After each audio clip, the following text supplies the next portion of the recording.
Meus irmãos, bom dia, graça e paz da parte do nosso Senhor e Salvador Jesus Cristo.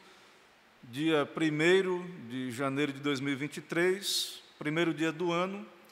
E o que mudou, né? Nada mudou, porque nosso Deus reina, Cristo reina, né? Independente de qualquer transição, mudança que venha a haver no mundo, Cristo continua o mesmo, né? Isso nos conforta.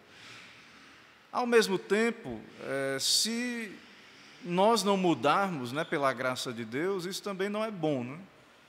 Então, Cristo não mudou, Ele continua o mesmo, mas talvez nesse momento, né, no primeiro dia do ano, uma nova oportunidade que o Senhor nos dá, a pergunta é, será que nós, né, temos, com a ajuda de Deus, né, mudado e se há algo realmente novo, né, em nossos corações? Então, é isso que nós precisamos refletir. Irmãos, nós vamos começar o nosso estudo aqui da nossa escola bíblica.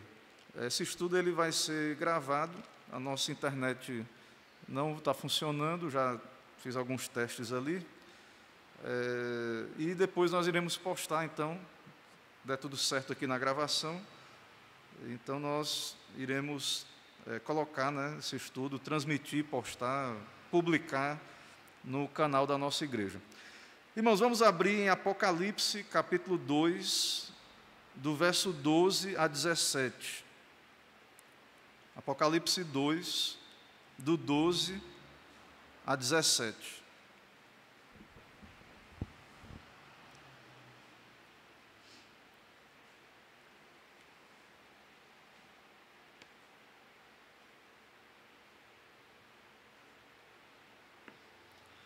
Vou ler o texto, os irmãos acompanham. Diz assim a palavra do nosso Deus. Ao anjo da igreja em Pérgamo, escreve: estas coisas diz aquele que tem a espada afiada de 2 gumes. Conheço o lugar em que habitas, onde está o trono de Satanás, e que conservas o meu nome, e não negaste a minha fé, ainda nos dias de Antipas, minha testemunha, meu fiel, o qual foi morto entre vós, onde Satanás habita. Tenho, todavia, contra ti algumas coisas, pois que tens aí os que sustentam a doutrina de Balaão, o qual ensinava a Balaque a armar ciladas diante dos filhos de Israel, para comerem coisas sacrificadas aos ídolos, e praticarem a prostituição. Outros sim, também tu tens os que da mesma forma sustentam a doutrina dos nicolaítas.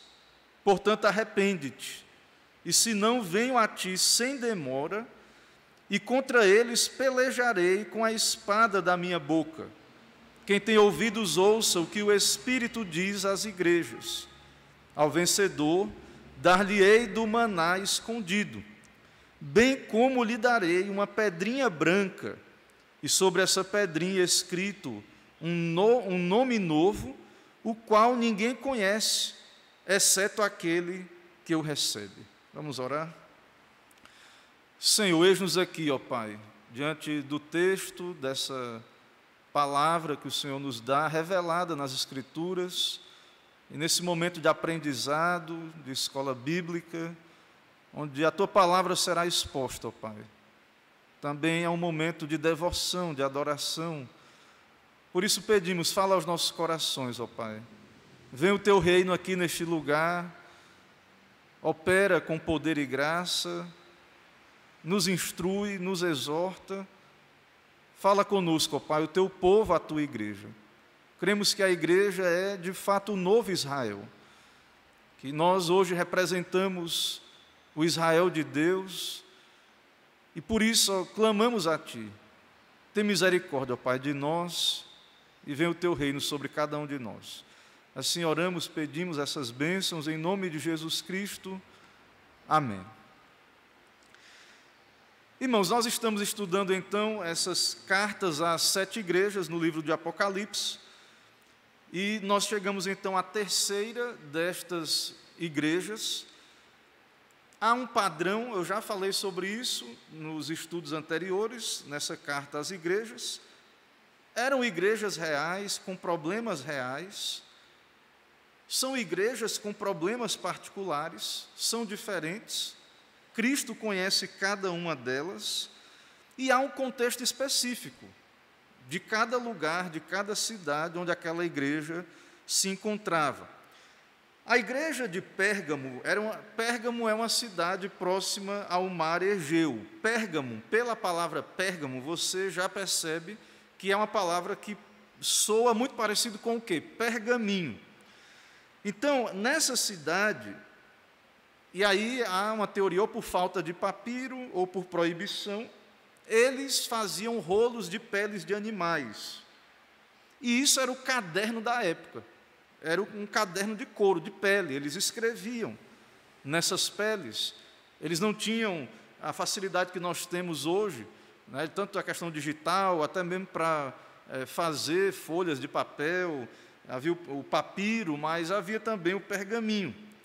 Então, o nome da cidade tem a ver com isso, uma espécie de cadernos de couro, que eram confeccionados e usados para escrever cadernos e até mesmo livros. Então, não pense que o livro, até uma altura da história, era assim, isso aqui é um códex, quadradinho, as folhas, assim. Eles faziam rolos, pergaminhos. Então, alguém, quando ia ler um livro, ele pegava ali um rolo e saía desenrolando aquele papel, ou papiro, ou um pergaminho de couro, e era lido, então, e isso era claro que não era tão fácil o acesso, nem todos tinham acesso. Então, pelo nome da cidade, que tem a ver com o pergaminho, nós já vemos que havia cultura, uma biblioteca. Havia uma vasta biblioteca ali com 200 mil rolos. Então, é um lugar onde havia circulação de informações, de questões culturais, e também havia uma religiosidade muito grande. E nós vamos ver aí, o texto nos vai dizer que esse lugar é chamado aí pelo nosso texto o lugar onde está o trono de Satanás. Porque havia muita idolatria, deuses pagãos. Havia altares, e aí talvez, e por isso a alusão ao trono de Satanás, havia o templo de Zeus, Atenas, Asclépio, o deus da cura, que tinha uma serpente, um símbolo de uma serpente, o deus da cura, deuses considerados salvadores, além da adoração de César, o imperador. Então, esta é uma cidade romana privilegiada, com vários privilégios. Havia o culto a César, e a igreja ela era tentada, nesse contexto, a participar desses cultos pagãos, dessas idolatrias, e possivelmente eles foram denunciados e talvez tiveram que adorar o próprio César, e então a igreja ela estava num lugar de dificuldade, de perseguição.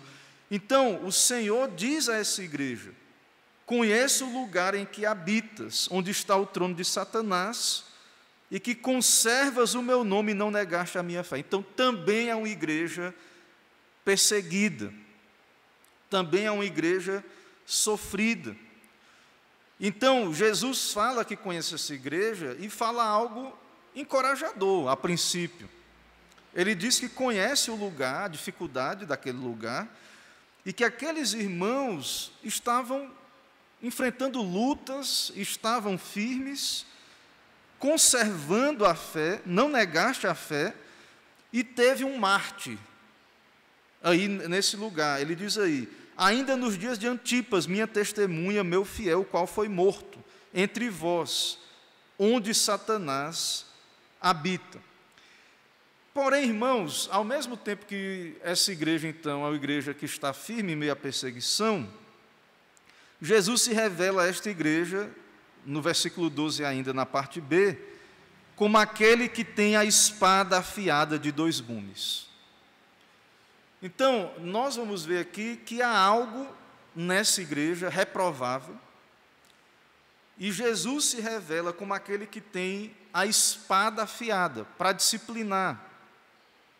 Pedro, na sua carta, ele falando à igreja, ele diz que é ocasião de começar o juízo pela casa de Deus.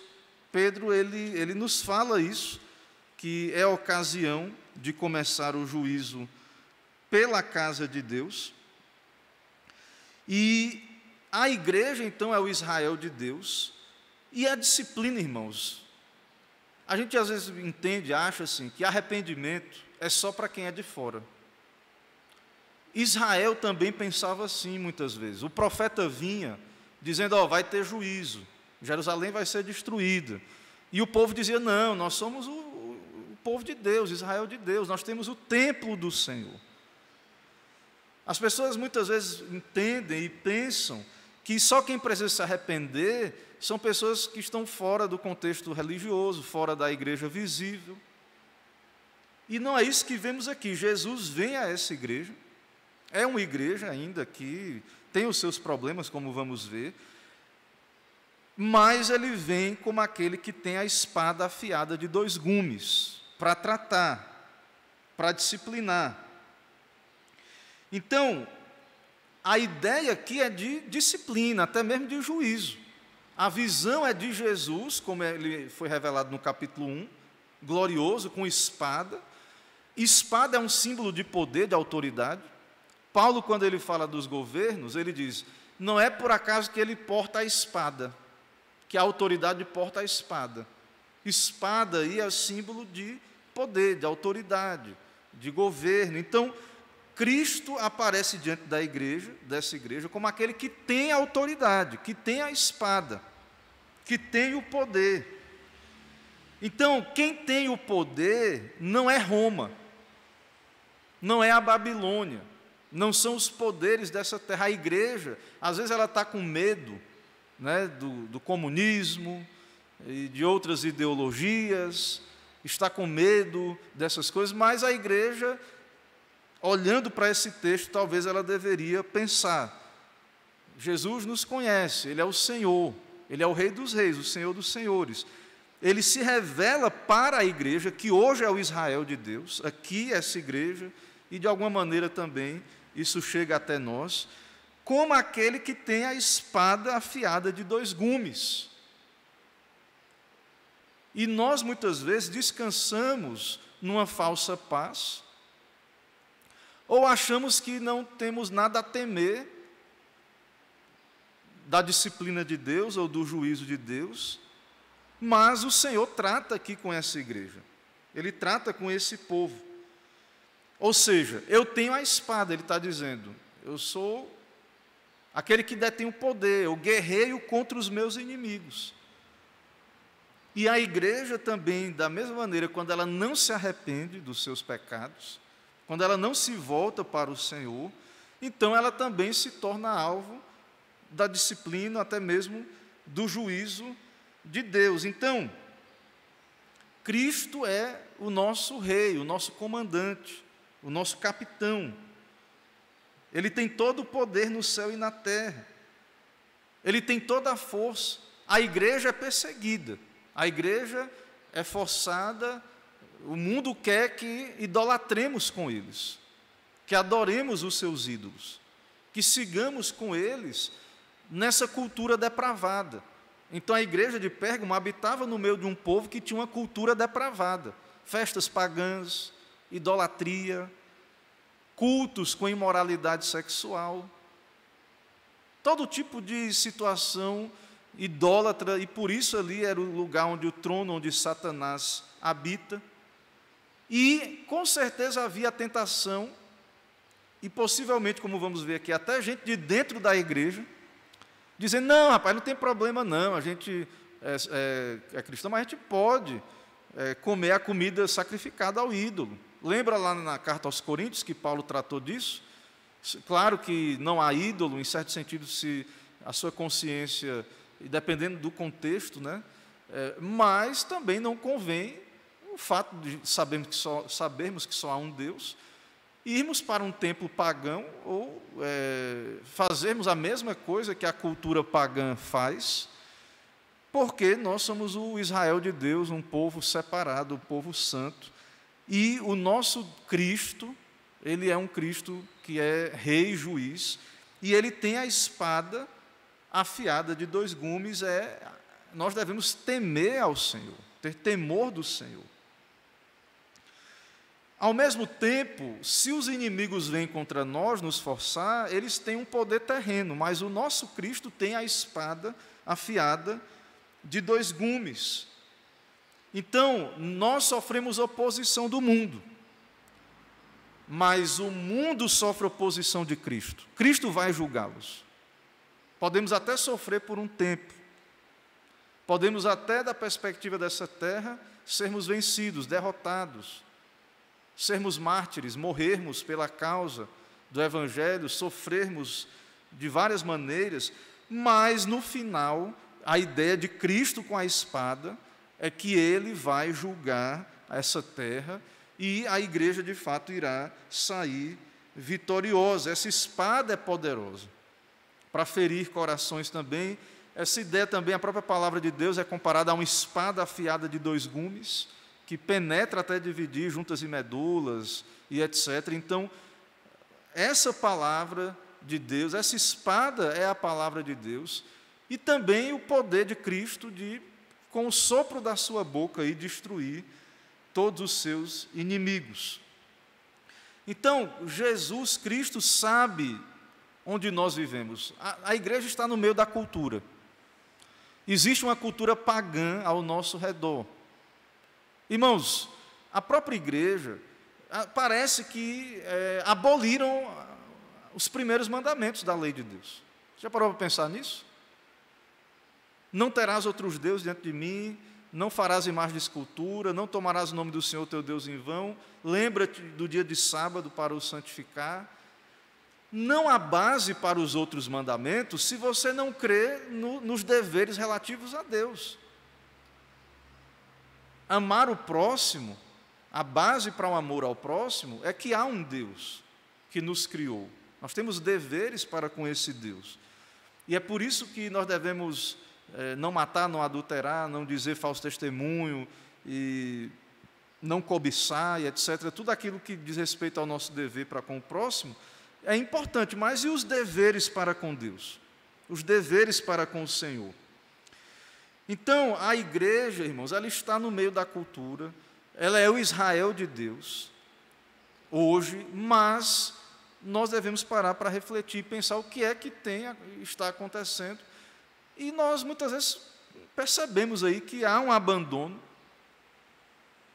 do temor do Senhor, e a lei de Deus, a consciência de que temos um Deus santo, um Deus justo, que a sua lei permanece, e que ir contra Deus é algo perigoso, que ele detém o poder, a espada.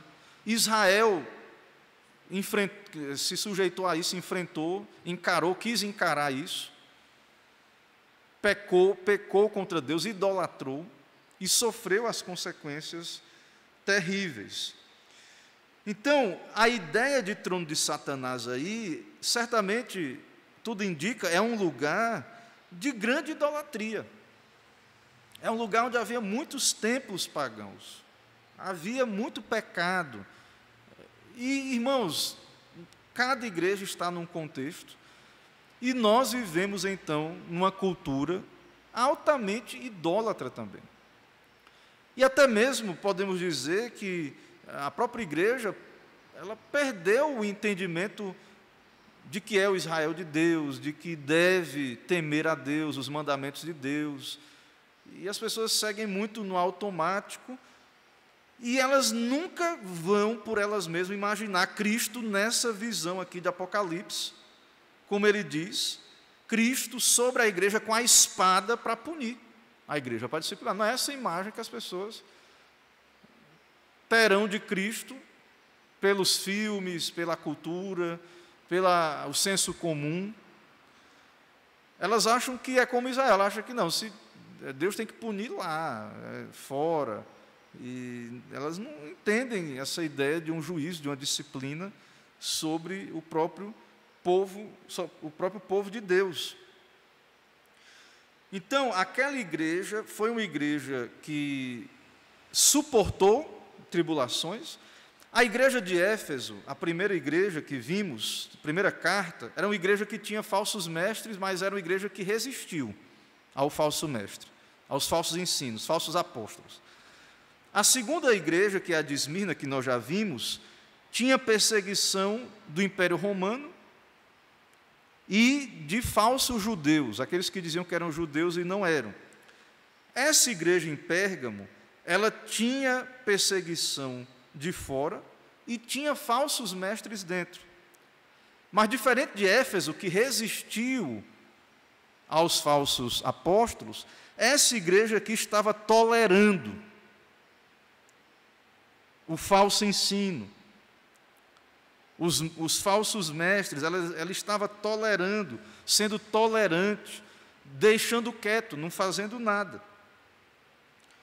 Então, com relação à perseguição externa, aparentemente, pelo texto aí, a igreja estava firme, ela não negou a fé, porém, no verso 14, o Senhor diz: tenho, todavia, contra ti algumas coisas, pois que tens aí os que sustentam a doutrina de Balaão, o qual ensinava Balaque a armar ciladas diante dos filhos de Israel, para comerem coisas sacrificadas aos ídolos e praticarem prostituição. Tinha então falso mestre dentro da igreja, descrito aí como Balaão, que é um personagem do Antigo Testamento, que nós vamos falar um pouco dele aqui. Então, Cristo tem algo contra essa igreja. E é por isso que, lá no começo, ele é revelado aí com a espada afiada de 2 gumes. Ele elogia a igreja, em primeiro lugar. Ele diz o que tem de bom, porque tem gente, quando vai tratar com alguém, né, só fala o que ele acha que está ruim. E não tem nada de bom no pastoreio, né? A pessoa às vezes errou, mas não tem nenhum atenuante. Então, o Senhor Jesus Cristo, aqui como pastor da sua igreja, ele vem com a espada, ele está tratando, ele está dando oportunidade à igreja, mas ele, em primeiro lugar, fala dos pontos fortes, mas ele diz, agora ele vai falar do que está acontecendo ali naquela igreja. E o problema é que eles estavam tolerando falsos profetas, falsos mestres, os que sustentam a doutrina de Balaão. Ele diz no verso 15 também: tu tens os que da mesma forma sustentam a doutrina dos nicolaítas, portanto arrepende-te, se não venho a ti sem demora, e contra eles pelejarei com a espada da minha boca. Então a igreja estava tolerando esses mestres, estava ali, não estava guerreando assim internamente, tinha uma luta, tinha um ponto forte externamente, mas estavam tolerando aí, fazendo vista grossa a esses falsos profetas. E Cristo vem e diz que ele, de fato, não compactua com isso. Ele diz, portanto, arrepende-te. E ele vem com a espada, né, ali. Ele vem com a espada, ou seja, caso não haja arrependimento, ele mesmo irá usar a autoridade, guerrear com a espada da sua boca. Então, quem tem ouvidos, ouça o que o Espírito diz às igrejas: ao vencedor dar-lhe-ei o maná escondido, bem como uma pedrinha branca. Então, há promessas para os vencedores. Então, a ideia, irmãos, é que a igreja se arrependa, que a igreja lute. A ideia é que a igreja corrija esse ponto em que está, de fato, errado. Então, quem era esse Balaão aí que é usado como ilustração dos falsos mestres? Você lembra de Balaão, né?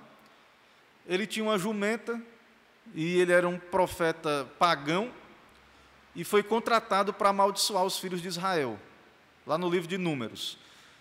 E quando ele está viajando na jumenta, um anjo aparece, um anjo invisível, né? Ele não vê, a jumenta vê, com uma espada para matar Balaão. E a jumenta se desvia, ele açoita a jumenta. Ou seja, o juiz estava ali, Deus tem misericórdia, usa a jumenta para repreender ele. E aí ele segue, ou seja, ele é um profeta, ele segue em desobediência, ele está indo fazer uma coisa que não é para fazer, que é amaldiçoar o povo de Deus. Mas ele vai por quê? Por dinheiro.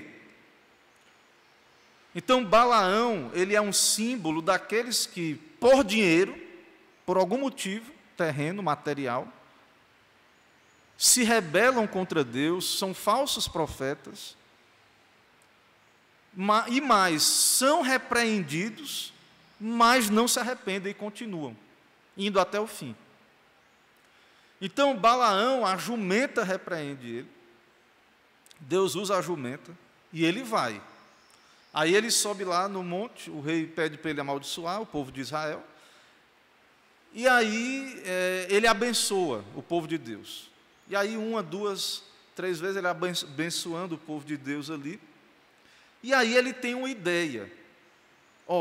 Não tem como amaldiçoar esse povo, mas você pode fazer o povo idolatrar. Você pode fazer o povo adulterar espiritualmente, trair Deus, idolatrar. E até mesmo esse culto, essa idolatria, também se manifestava na imoralidade sexual.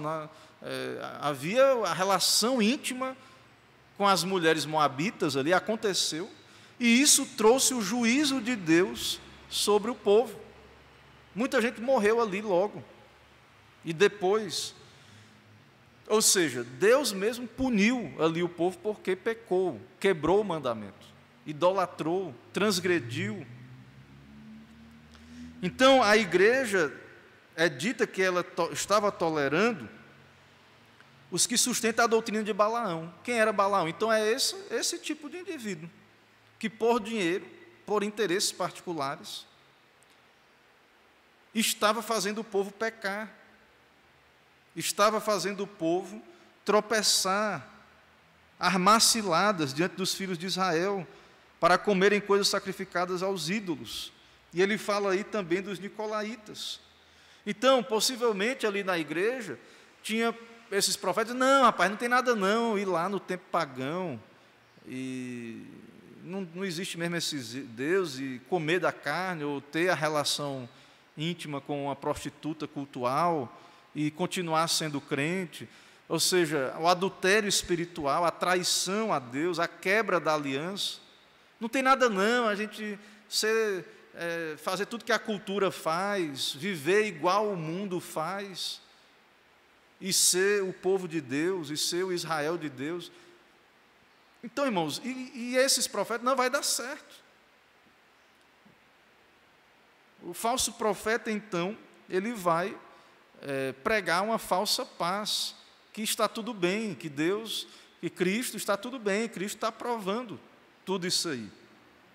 Mas, volto a dizer, o texto é muito claro.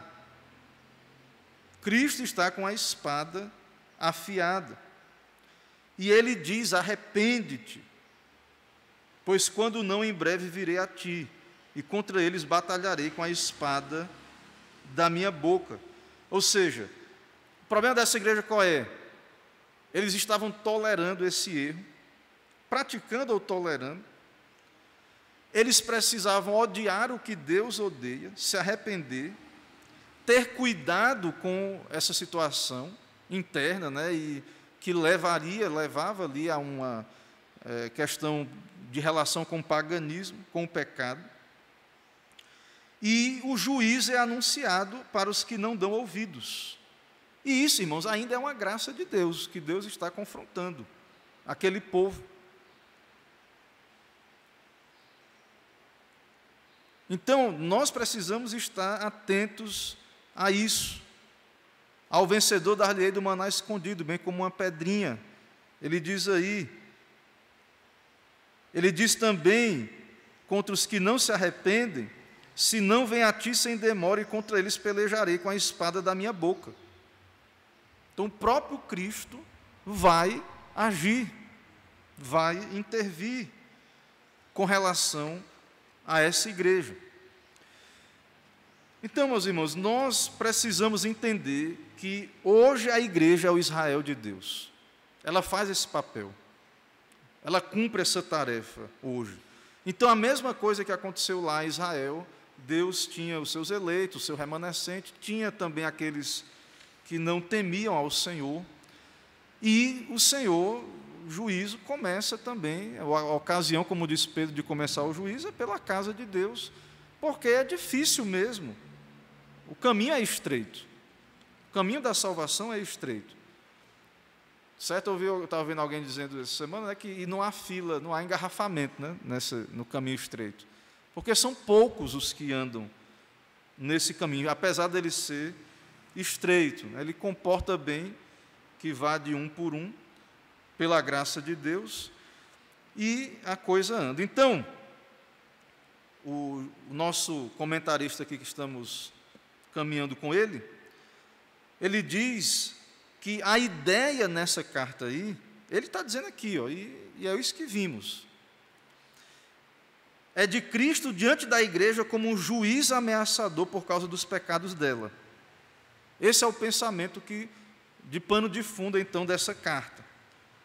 Mas a igreja tinha coisa boa ali, tinha coisas em que eles estavam fiéis, e ela é elogiada. E, de fato, irmãos, o ambiente é difícil, era difícil. E é como nós hoje, nós vivemos num contexto difícil.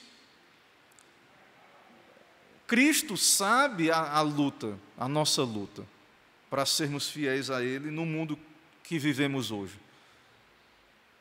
Ele sabe que somos tentados por todos os lados, existem ensinos falsos, existe a tentação de nos misturarmos, de não sermos contra a cultura, para não parecer careta em alguma coisa com relação ao mundo, e não sermos perseguidos pelo mundo.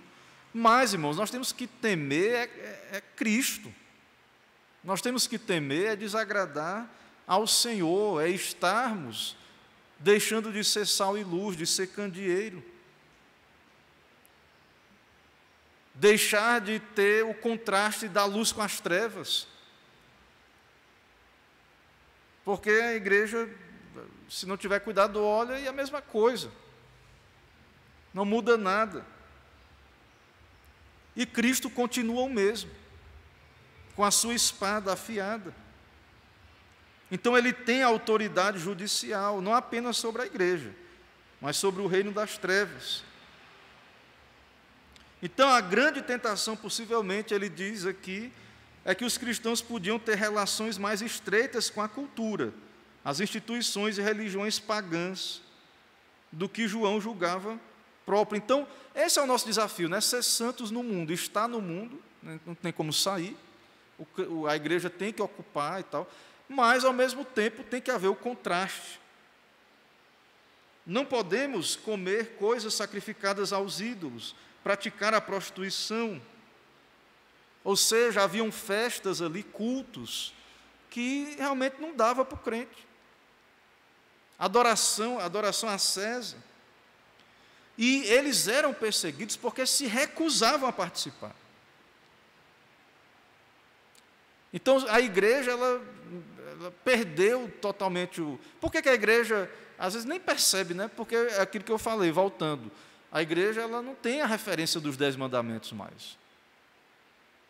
Por que é normal fazer o que quer no dia do Senhor, não cultuar quando quer e se quiser? E por que é normal tudo isso? Né? E nas outras questões éticas da vida, pensamos, às vezes, a igreja está pensando igual ao mundo, com relação à família, criação de filhos, com relação à propriedade, com relação ao Estado.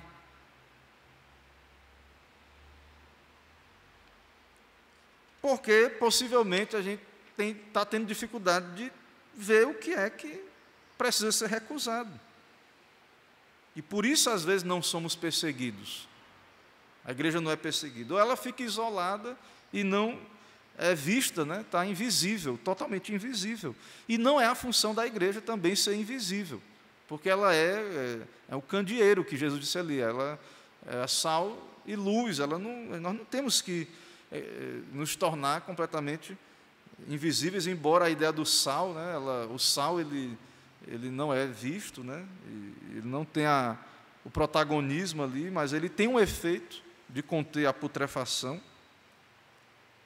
E é evidente uma carne salgada e uma não salgada, o que acontece, a diferença. Então, tem que ser notável, né, a diferença da igreja. E, possivelmente, irmãos, a igreja ali no começo, como já falamos, sofria perca financeira, social, se tornava excluída mesmo, perseguida, rejeitada, porque não ia lá participar da idolatria, porque não iria trair o seu Deus. É o caso de Daniel, que já falamos, na Babilônia, é a mesma coisa. O desafio continua.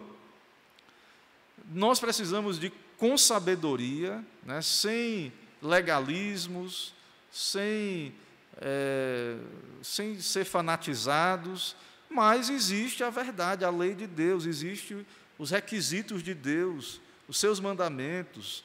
Existe a nossa relação com o mundo, não pode ser completamente pacífica.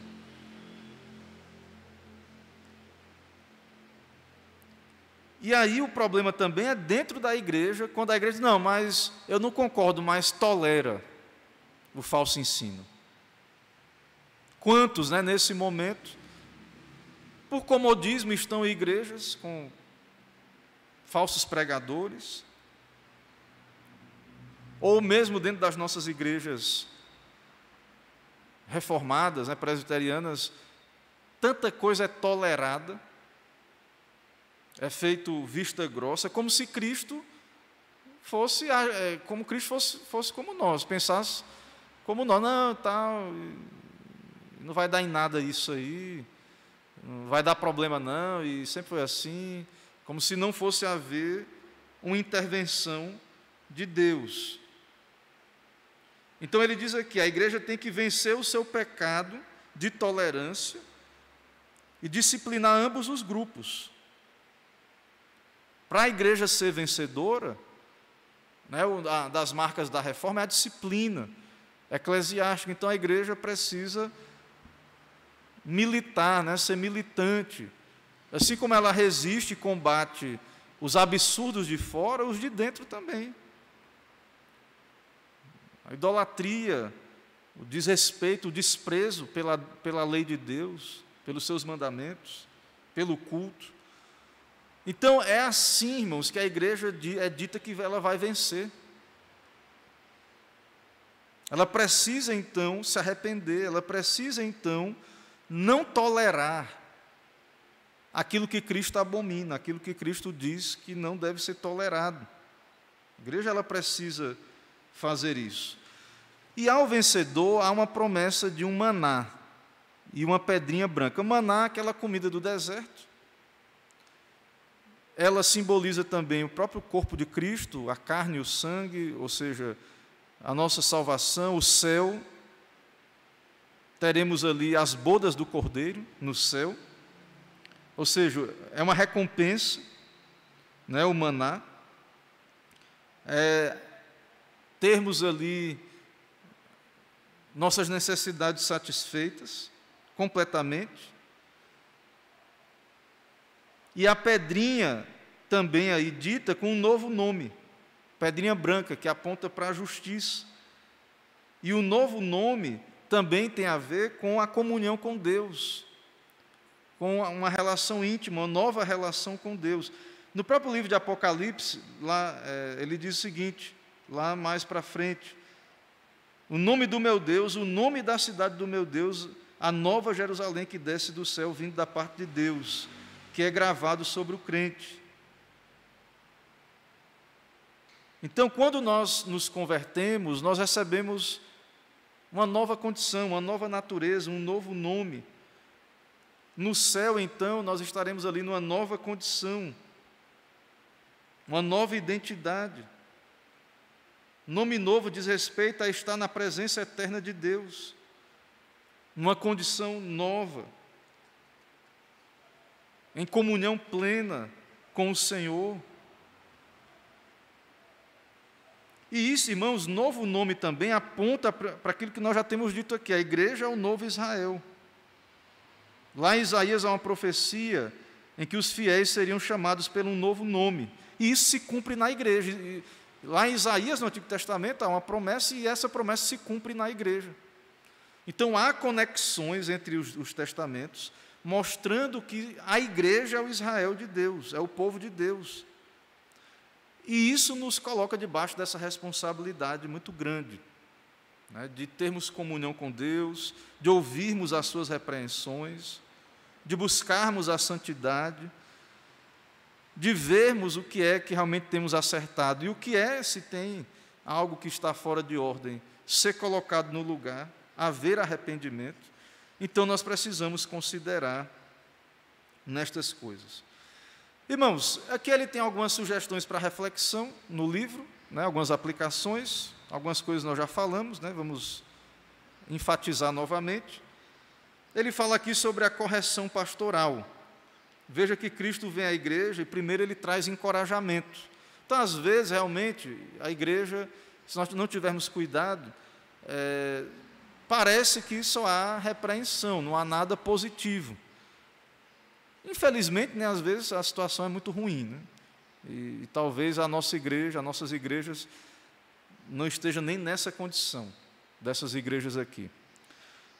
Mas Cristo, ele usa essa maneira de tratar. Ele cita as coisas boas, positivas. Ele usa essa ordem, certo?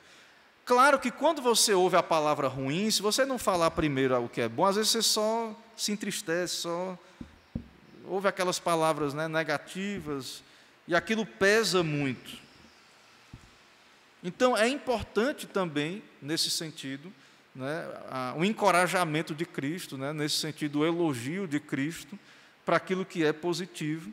Então, se temos algo positivo, né, como igreja, Cristo está vendo, Cristo sabe, mas isso também não deve anular que se tem algo que não está bem, Cristo, ele não vai ignorar isso ou nos iludir, e até porque isso vai atrair, então, essa disciplina de Deus sobre nós, se não houver arrependimento.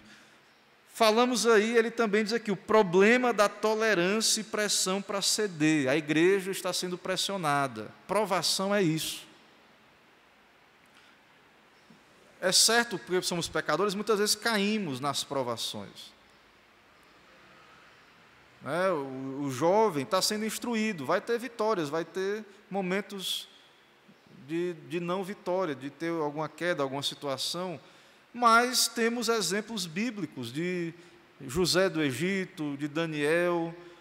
Você deve se inspirar, olhar para Cristo, em primeiro lugar, e também olhar e ver que é possível, como Daniel na Babilônia. Não quer dizer que vai ser fácil. E que Satanás, veja, a igreja habitava no lugar onde o trono de Satanás habita. Imagine a pressão. Cultos, e a gente acha que a gente vive... É difícil o nosso contexto, mas a gente acha que só hoje é difícil as coisas, ser cristão. Não, o pessoal era perseguido, perdia bens, era denunciado porque não estava idolatrando, aí tinha que idolatrar o imperador, senão podia morrer. Então, vai ser difícil, irmãos. Nós somos tentados como indivíduos, como famílias, como igreja. Aquela igreja estava sendo tentada, aqueles indivíduos que eram parte daquela igreja, em participar de práticas idólatras, para evitar penalidades sociais e econômicas. Muita gente não vem numa igreja, não entra numa igreja, porque primeiro muitos não querem, não temem a Deus, não querem obedecer mesmo, tomar a cruz, negar a si mesmo e seguir a Cristo. E muitos porque não querem ter penalidades sociais e econômicas. Ah, você é crente, você é da igreja presbiteriana, então não vou lhe dar uma promoção no trabalho, você não vai estar nas nossas festas, você não vai compactuar com os valores que praticamos aqui, mundanos. Então, muita gente, irmãos, para evitar perder vantagens no mundo, tem uma relação com a igreja superficial, alguns, e aí vive aqui, até acredita, ouve a palavra, mas lá vive totalmente diferente. No trabalho, na sua vocação, porque não quer evitar penalidades sociais e econômicas. E nós precisamos parar para refletir o porquê. Muitas vezes cedemos ao mundo. E a igreja também vai ser pressionada. A igreja, a denominação. Por que vocês não fazem o casamento homossexual? Porque e a igreja, e come carne, daqui a pouco está vindo com força aí, esse negócio de não comer carne. E por causa do verde, alguma coisa. E a igreja, nós não somos contra, não é antibíblico. O mundo não vai acabar por causa das vacas, que estão superpopulação e soltando gases, bufas, peidando. Tem gente dizendo que vai ter o aquecimento global por causa é muita vaca peidando no mundo, e aí o mundo vai se aquecer, então tem que parar de comer carne. Para de comer carne, você está destruindo o mundo. Você está impedindo as futuras gerações que virão, de ter uma terra habitável, porque você quer comer carne, você é egoísta. Como é que você está dizendo que é cristão? Você diz que ama o próximo. Então, eles vão dizer essas coisas. Não é porque não participa disso, não, e tal, e esse pensamento, essa maneira aí, patriarcal, retrógrada de pensar. E várias igrejas, então, são tentadas, e várias já abriram, mão dos seus compromissos com a palavra. E isso, irmãos, nos coloca num risco diante de Cristo, que tem a espada. Coloca a igreja debaixo do risco do juízo de Deus. Mas isso parece loucura, falar que Deus vai trazer juízo sobre a própria igreja. É que nem o judeu ouvir que iria para o exílio, que viria um povo pagão, a Babilônia, um povo ímpio, prendê-los, matá-los, levá-los embora. Aquilo é loucura. Eles dizem, não, é o povo de Deus e o Messias. E a promessa de que vai vir, se Deus destruir todos nós aqui, como é que ele vai cumprir a promessa? E a promessa que fez com Davi? E com os pais? Então, a igreja, ela muitas vezes se confia, ela está confiada, então, de que é o povo de Deus a todo custo e, de fato, enquanto abre mão dos seus compromissos com o Senhor e se envolve com o mundo e atrai o juízo de Deus sobre si. E a ideia de Deus punindo a igreja, isso aí o pessoal deve achar loucura, isso aí, Deus punir a igreja. Cristo vem para a igreja de Pérgamo com uma espada, para que tanta brutalidade, algo tão sanguinário. Cristo guerreando contra a igreja. E o amor, e a compaixão. O que é que quer dizer isso? Cristo vir com juízo contra a sua igreja.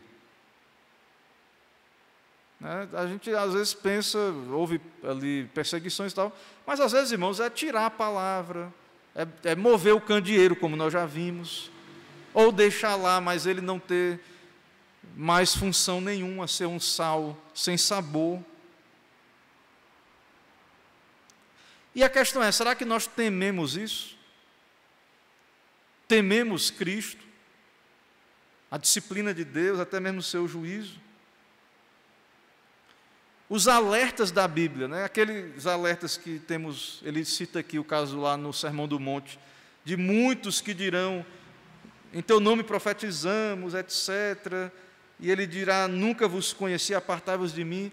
Então, hoje, a igreja, ela vivendo do jeito que está vivendo, muitos vivendo de uma maneira completamente a ignorar as exortações da palavra, mas acham que está tudo bem.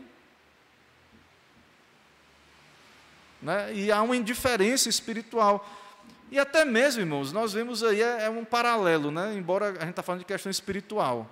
Mas a gente vê as pessoas, até mesmo alguns aí, nessa questão da situação política, não, está tudo bem.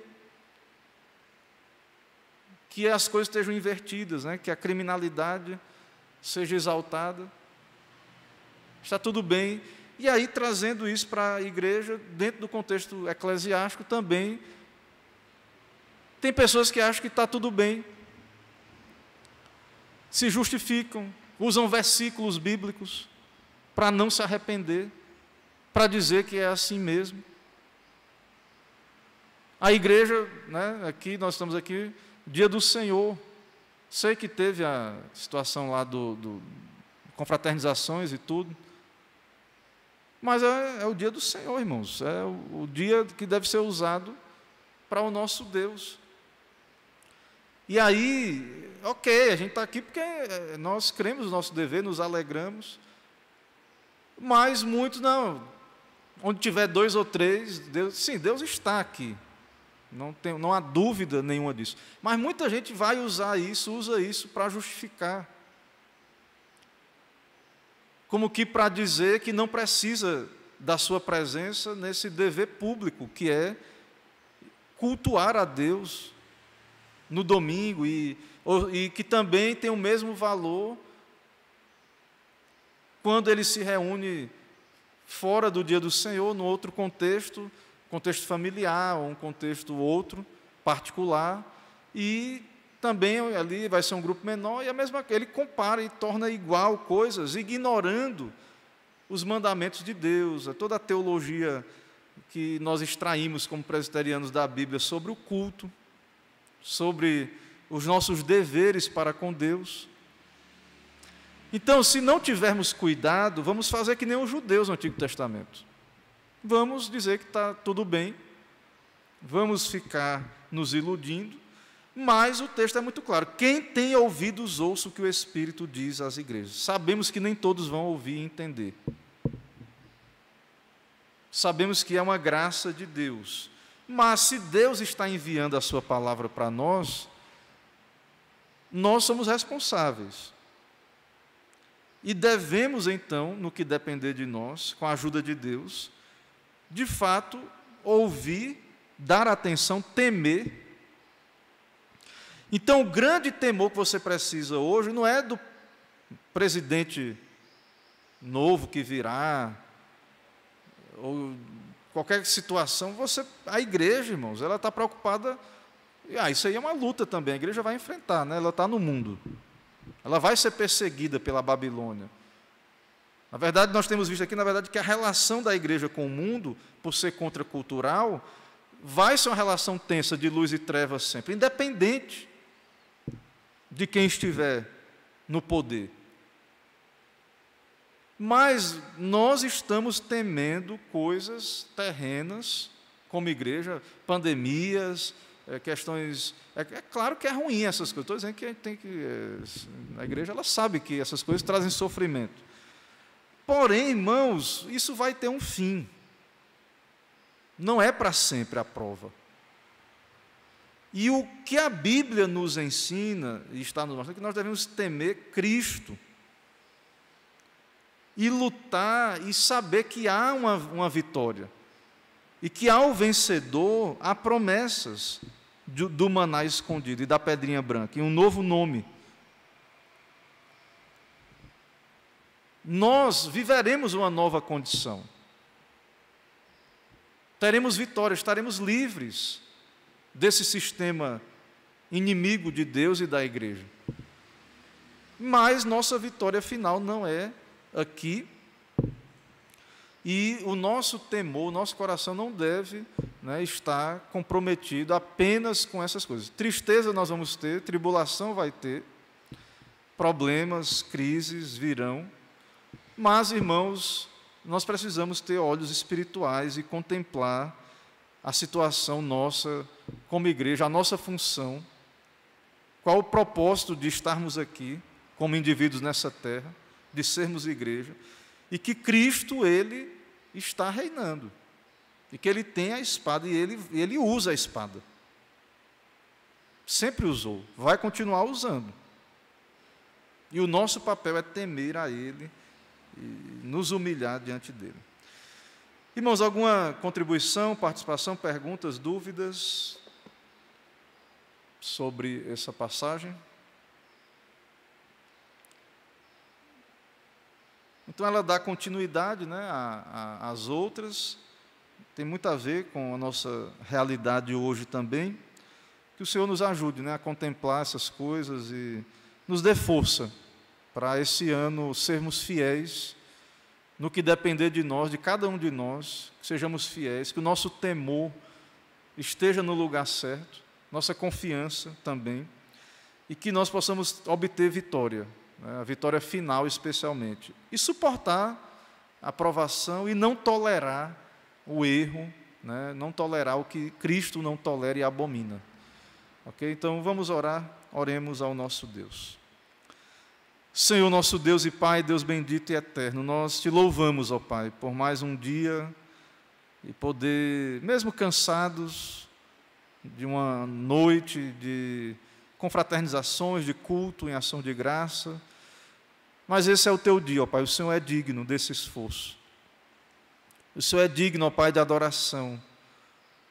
Muitos, ó Deus, se queixaram na pandemia de que a igreja esteve fechada, ou em alguns outros momentos, quando o conselho decide fazer um trabalho deslocado, remoto, ou um trabalho itinerante.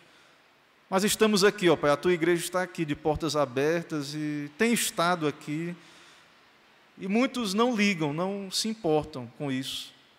Muitos que reclamam, que talvez um dia reclamarão por não ter uma igreja aberta.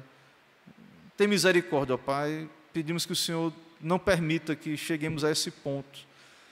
O Senhor enviou a Tua palavra a nós, revelada. Temos a Bíblia, temos a explicação, ó Deus, da palavra para cada um de nós, e sabemos que se temos ouvido essa explicação, é uma evidência de que o Senhor está nos dando a oportunidade.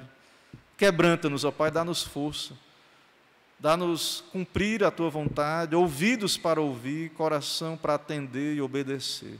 Dá-nos um dia de paz, nos prepara para o culto à noite e nos abençoa, Pai, com a Tua graça. É o que pedimos, oramos em nome de Cristo Jesus. Amém. Irmãos, vamos em paz, Deus, o Senhor nos abençoe. Amém.